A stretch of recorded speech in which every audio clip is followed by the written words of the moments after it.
নমস্কার বন্ধুরা, আমি সরবী। সবাইকে জানাই শুভ নববর্ষের অনেক শুভেচ্ছা। সারাটা বছর তোমাদের খুব ভালো কাটুক। নতুন বছর, নতুন উদ্দীপনা, নতুন উৎসাহ নিয়ে এগিয়ে চলো তোমরা। যে ইচ্ছাগুলো তোমাদের পরিপূর্ণ হয়নি, নতুন বছরে সেই সমস্ত ইচ্ছা তোমাদের যেন পূর্ণ হয়, সেই কামনাই করি। আজকে নববর্ষের দিনটা সকালটা শুরু করেছি পুজো দিয়ে। ঠাকুরের কাছে পুজো দিয়ে যে শান্তিটা আমরা পাই, সেখান থেকেই আমরা অনেক উৎসাহ পাই। তোমরা আজকের দিনটাতে বড়রা যারা দেখছো এই ভিডিওটা, আমার কাছ থেকে প্রণাম নিও। আর ছোটদের জন্য রইল অনেক ভালোবাসা। তো চলো, আজকে সারাদিন কীরমভাবে আমি নববর্ষ দিনটা কাটালাম সেটা আসছে নেক্সট ভিডিওতে।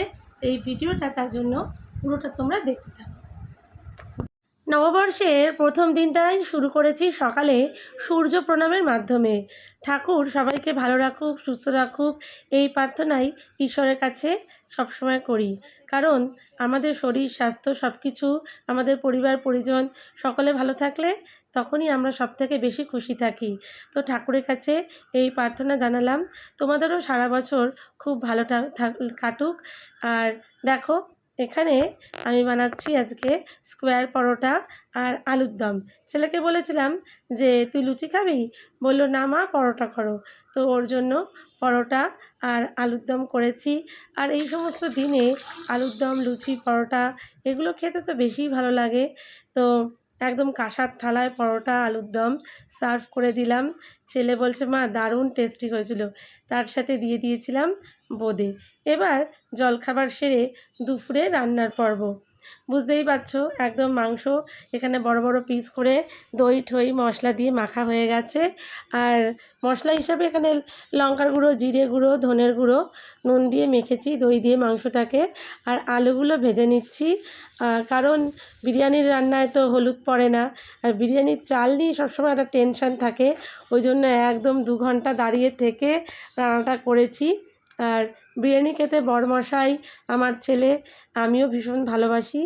তো এই বিরিয়ানি রান্না শিখেছিলাম আমার দিদি রোশনাদির কাছ থেকে। রোশনাদি আমার কলিগ এবং প্রাণপ্রিয় একটা আমার মানুষ, যেই মানুষটা আমাকে খুব ভালোবাসে আর আমিও তাকে খুব ভালোবাসি। তো সেই আমাকে করে করে আগে খাওয়াতো। তো ঈদের সময় তার বাড়িও যেতাম খেতে প্রত্যেক বছর। এবছর যদিও যেতে পারিনি। ভিডিওটা দেখলে রোশনাদি রাগ করো না, নিশ্চয়ই যাব, তুমি বিরিয়ানি করে খাইও। এবং সেও আমার বাড়িতে এসে কয়েকবার রেঁধে খাইয়েছে, তার থেকেই শেখা, যেটুকু শিখেছি তার থেকেই। তো বিরিয়ানির চালটাও দেখো ঝরঝরে, কারণ আগের দিন না বিরিয়ানির চালটা ঝরঝরে হয়নি।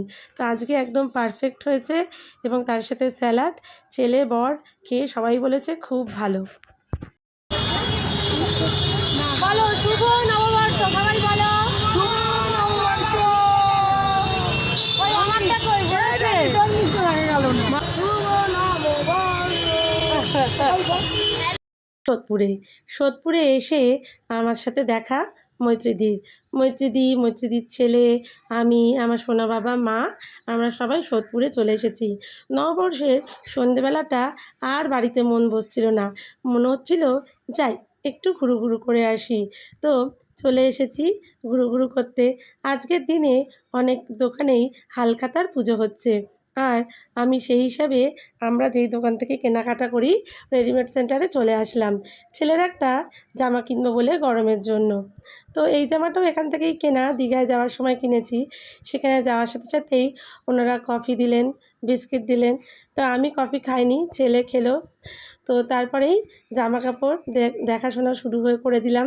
জামা কাপড় যতই থাকুক দেখতে বেশ ভালোও লাগে, আর মাঝে মধ্যে একটু কেনাকাটাও করে ফেলি। দোকানে আসলে তো কেনাকাটা করতে মন চাই, তাই না?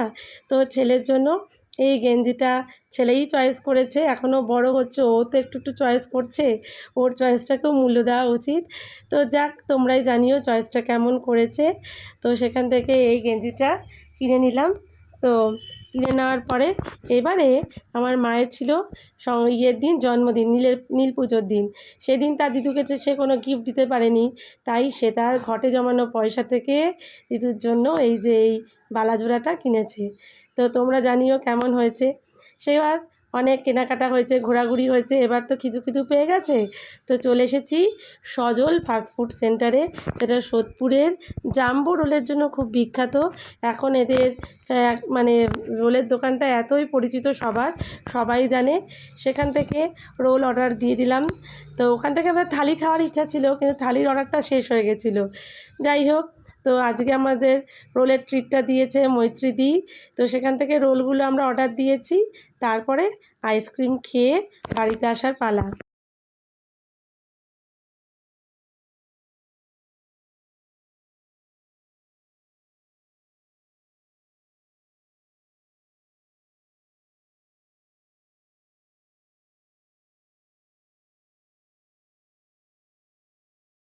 তো আমরা এইভাবেই নতুন বছরটা কাটালাম। তোমরা কেরমভাবে কাটালে জানিও। চলো টাটা।